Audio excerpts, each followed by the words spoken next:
from yesterday. Cam Grandy, I think he got declared out. How's his collarbone? Yeah, sternum. So it'll be week to week for Cam. Charlie Jones, you expect him to start practice? We'll go through the week with him and Osai, Noah Fant. Those would be the guys that'll work through the week. PJ Jules, see where they're at as we get on the field. How did T come out of yesterday? Good. Yeah, he was good. Anybody else that probably don't come to mind immediately that could be limited as you go through the week? No, not that are on the top of my mind.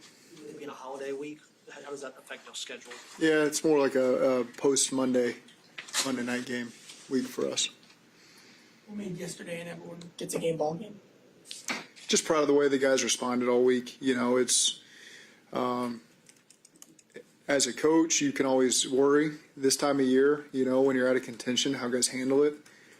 I'm not surprised with how our guys handled it. You know, there's no indication from guys through meetings, through practice, that they weren't just going out there and giving their all to win. And not just for themselves, for their teammates, for everybody who's invested in this thing. And so I was just proud of everybody for keeping their focus on winning and doing everything we can to put together a complete game.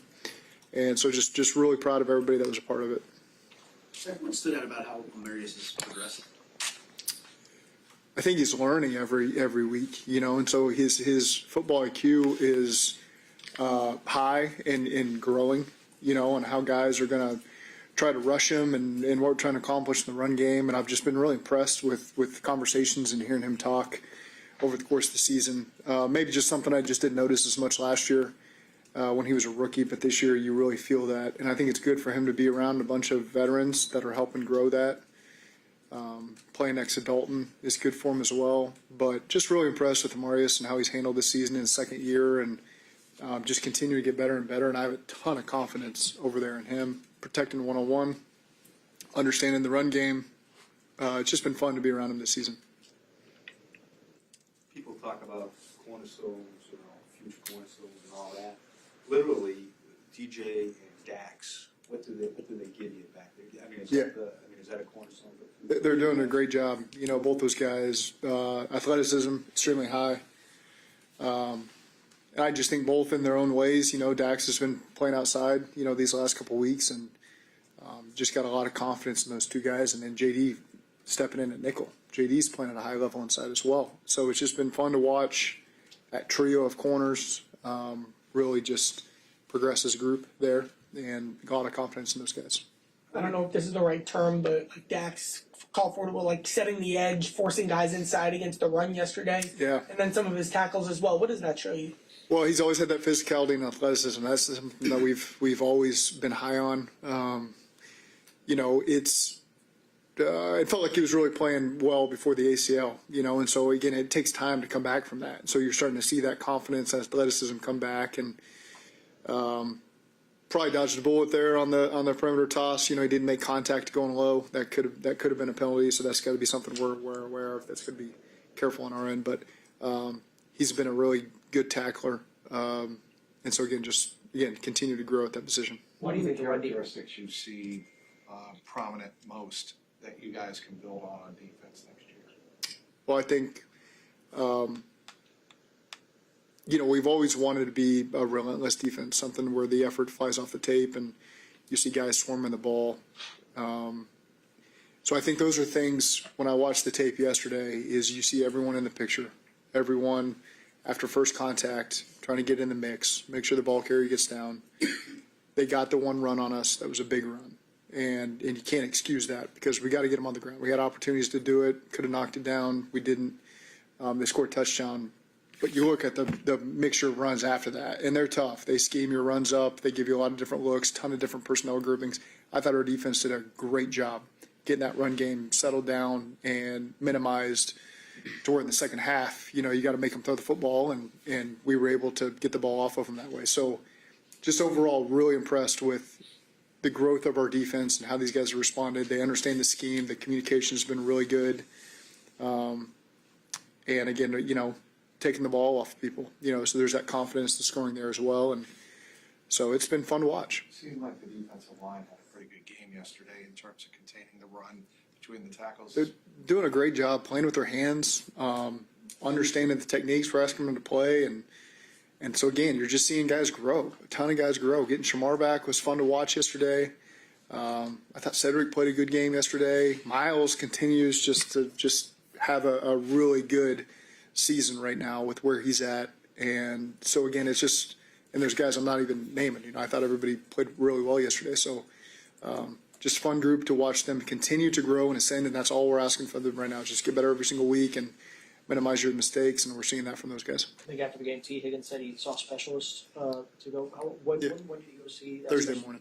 Okay, and kind of what led to y'all come to that conclusion of saying, hey, let's go have this checked out, and kind of walk us through that process? Yeah, that was the doctors. I think just making sure, T in conjunction with our doctors, just making sure you got that final checkpoint there to make sure we were seeing everything and the clearance was appropriate. I think with the two issues he's had, that was the appropriate way to do it. And so get him out there quick, early. It was a bang Thursday morning. Got out there, got back before practice. I wasn't expecting him at practice, and there he is, walks in the door, right after stretch. So that was. I think it was good for him to hear that too. He can probably answer that better than I can, but we just want to make sure we were doing right by him. If he's going to go out there and play, that everybody feels good about it. He feels good about it. Family feels good about it, and he went out there and, to my eye, felt really good. What hurdles did he need to clear Saturday and Sunday morning in order to finally have the green light to be able to play Sunday? I don't know what the final hurdle was. I mean, I felt good Friday. I wasn't going to tell everybody that, but it's kind of nice for you to have T. Higgins walk on the field Sunday morning when no one's exactly sure if he's going to play. I knew he was going to play at that point, but so it's good to get T back out there, and I know we got a lot of confidence when he's out there. Jaylen Davis. In November, Cam Taylor gets hurt. You were going young at a lot of different positions. You had young corners, and obviously it's worked out with Jaylen. What made Jaylen the guy that you wanted to put in the lineup when you looked at your options at that point? He's always been a dependable guy. We've seen it for him in training camp and preseason games and opportunity he's gotten over the years, to play in a real game. And, just tremendous locker room guy. I think he's a fan favorite in the locker room. Tremendous energy. Just does what it takes to win and help our team, whether that's been as a practice squad player, bringing energy every single day and being consistent and being ready when his number's called. And so then his number's finally called in November. He just goes out there and just plays with a ton of confidence, ton of awareness, great communication skills, leadership on defense, has a knack for making plays on the ball, has a knack for pressuring. A lot of similarities, Mike Hilton, and whether that's because they were together for a long time and that's a huge compliment, because Mike obviously had tremendous career, and so JD's out there doing his own thing, and really just happy to see him take on that role and do it with a ton of confidence and make a lot of plays for us and have a lot of success. He's earned that. How would you describe Fairchild's rookie year? Good. I think he's playing between Orlando and Ted has been really good for him. Played with really good physicality, and seen a lot of stuff over the course of the season, being able to be available, and I really, I think he's got a really high ceiling, and I felt the line as a whole. We're talking about Amarius, we're talking about Dylan. I've just had a ton of confidence all year. Whatever we're calling, that there's going to be great protection for our quarterbacks. That the run game, we're going to have success in our runs that we're calling, and so just that speaks to Dylan. That speaks to the whole group. I just, as a head coach, as a play caller, have a lot of confidence in that unit. How much did you like watching tape that duo block Ted and Dylan had for Smaje's touchdown? Yeah. Well, it's great, and it's when you get a drive, a lot of our drives the second half started around midfield, which was just great. But you hit them in the pass game, and you kind of got teams on their heels, and then you get to hit them on two runs as you get lower in there, and scored on two runs, from inside the 15, inside the 5. It's good because now you're having a lot of success in the pass game, so they got to respect that. And then you hit them with some of the runs we hit them on, and the guys are able to come off the ball and drive them off the ball, and that's a great way to finish drives. Zach, when it's a season that hasn't gone well for you guys, there's a lot of talk about a meaningless season. But for you, you look at it different as a coach. I know. Where do you see the most growth on a team, even though this season hasn't been great? Well, I think we played a lot of young guys, and these guys have just gotten better and better, and so our future is really bright that way. That, every player, first, second, third year player, I really feel like has made huge strides this season as they've gotten more reps and more opportunity. And so we have a lot of confidence in those guys. And then you blend it with the veterans that we've got that are playing at a high level. So I feel really good about the direction of this team. And it's all we can control is this week. We got Arizona this week. We got to put our best foot forward. Forget about what's going on around us. Just focus on great game plan, having a great week of practice, winning the game, winning 2 games in a row, the feeling we had in the locker room, responding with another way to win back-to-back games is all we can control right now. Okay, I know Jay Morrison and his family are dealing with something tough right now. Jay's, as you all know, one of the greatest guys in this business, so thoughts and prayers with him and his family, and hate that he's got to go through that, but I know we're all here for him, so just want to make sure he knows that and his family knows that. Okay. Thanks, Zach.